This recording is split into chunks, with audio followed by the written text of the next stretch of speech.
श्रीमद् भगवद गीता सरल शैली में भाग 4।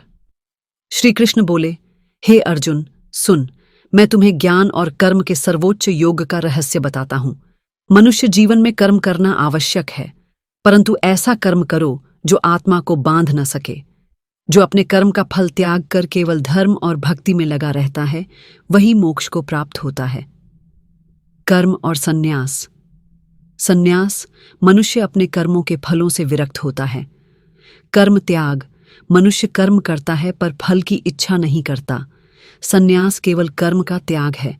कर्म त्याग में कर्म किया जाता है पर फल की इच्छा नहीं होती। जो केवल फल त्याग कर कर्म करता है वह श्रेष्ठ है। कर्म का प्रकार। 1. सात्विक कर्म, शुद्ध धर्म और भक्ति अनुसार। 2. राजसिक कर्म, लालच और प्रतिष्ठा के लिए। 3.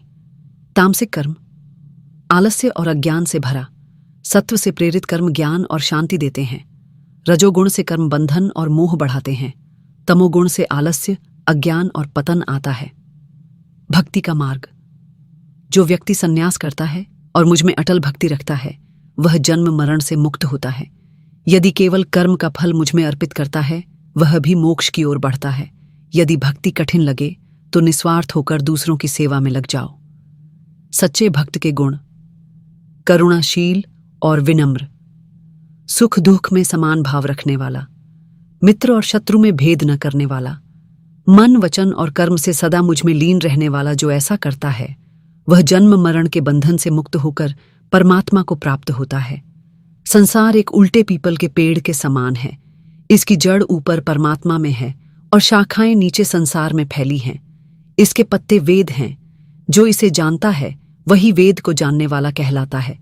जो विवेकी है वह इस वृक्ष को काटकर मुक्त हो जाता है और परम धाम को प्राप्त करता है। सभी जीवात्माएं मेरी ही अंश हैं। वे शरीर और इंद्रियों से बंधी हैं।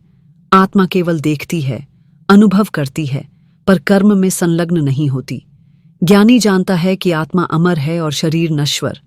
अज्ञानी इसे नहीं समझते और केवल शरीर को ही स्वयं मानते हैं। जो गुणों से ऊपर उठकर मुझ में लीन रहता है, वही जन्म मरण से मुक्त होकर अमर ब्रह्म को प्राप्त करता है। भक्ति, ज्ञान और योग का संतुलन करके मनुष्य सर्वोच्च मोक्ष प्राप्त करता है।